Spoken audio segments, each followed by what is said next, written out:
Sports for Real with Coach Hall. Yesterday, the NBA formally banned basketball player Jonte Porter for illegally betting on games in the NBA.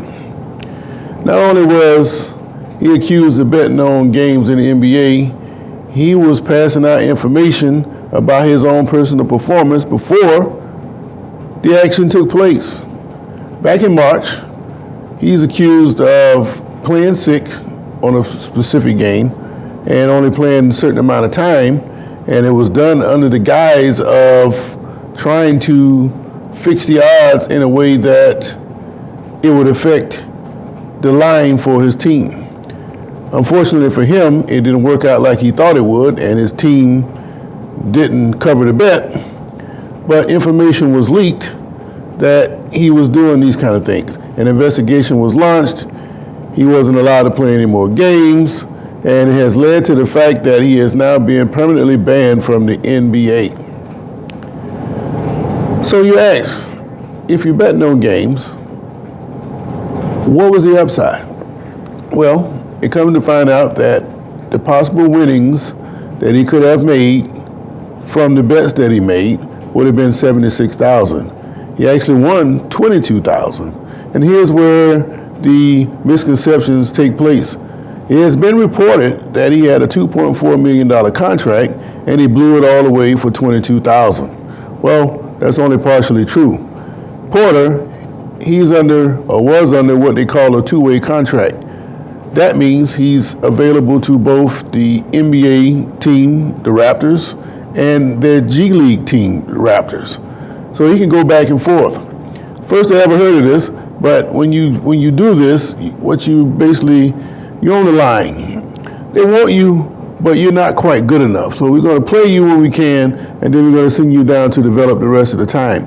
He was only making $410,000 this year, with the idea that if he was signed to a contract next year, then he would have been making $2 million on the NBA team. So when you hear $2.4 million, that's what they're saying. The $400,000 he had this year, plus the $2 million he could have made next year. Either way, he has thrown away a career where he had a chance to make millions.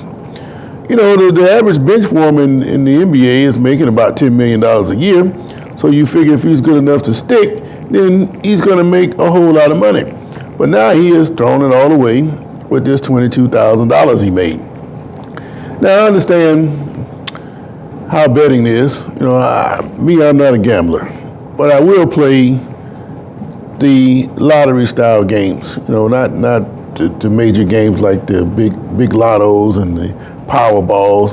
I mean, you can play that kind of game for 40 years and never win a thing. But if you plan to pick threes and the fours, you can win several times a year. And it can be quite lucrative if you catch it just right. And it's a competition thing. You know, I missed by one number here, or you missed by a number there, so you feel like you're close. Eventually, they're going to back right up into me, so you keep on going after it. It's a high when you win, and it's also a low. But it's also very similar to the emotions you experience by competing in sports. This is why a lot of athletes gamble. Porter is not the only one who gambled on games. He just was not savvy enough to not bet on his own teams. There's nothing wrong with NBA players betting, it's just betting on the NBA. He could have just as easily bet on any other sport, because as you know, the NBA overlaps with a lot of other sports. So it's unfortunate that he couldn't control his appetite for betting. But like I say, he's not the only one. A lot of guys in the NFL, I've heard this for years, you know, going to the games and on the flights to the game, they be gambling. They gamble after the game. I mean, everything is a gamble. They just gamble on anything. It doesn't matter because it's the competition thing. But Pete Rose is the only other athlete in modern times that I've known to be banned for gambling. Now, the difference between Rose and Porter is Rose was accused of betting. He didn't admit to betting. They didn't really have any evidence that he was betting. But what Rose did do, he agreed to be banned. Later on, he admitted to betting on baseball, but never on his own team. That is the big thing with Porter bet on his own team. Rose did not do that. The only reason Rose is banned is because he signed an agreement to be banned, and that has kept him out of the Hall of Fame. But I've always contended, you can't have a Hall of Fame in baseball if you don't have Pete Rose. That's just the way it is. But when you start talking about gambling, and now that the NFL and all these other sports are putting teams in Las Vegas, this problem is going to get worse. Pete Rose himself, he said he lives in Las Vegas. So, I saw an interview with him just last week, and he mentioned that the fact that he lives in Las Vegas, and he just still get a little action on the ponies. All these other guys are the same way. So, if the NBA think they're doing something by banning Porter, you're sending kind of a mixed message, because Porter is not one of your top players. Let's just say if this was a Steph Curry or LeBron James, would you ban them for life? I don't think so. The commissioner could have just as easily slapped Porter on the hand and then monitor him, and if he continues to do these things, then you want to get rid of him. But to first offense, throw him out like that, I just think it's hypocritical, because gambling is a big part of sports today. You even announce it on your advertisements and PA systems during the game. There's signs everywhere.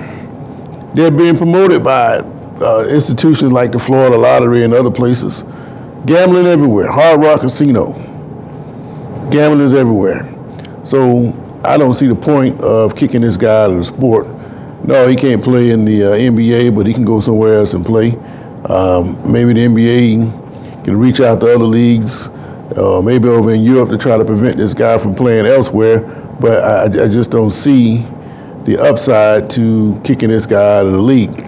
But I don't think you've heard the last of Porter. He's going to surface somewhere overseas, and he might even be a side attraction, but he don't care as long as he can get paid. And I think that's what's going to end up happening. But it's kind of comical to me, because of the proliferation of gambling all over the place, that you throw a guy out for gambling. But if you can put a guy like Pete Rose on the shelf, then Jonte Porter, he didn't have a chance. So it's just what I see that's taking place is just hypocritical.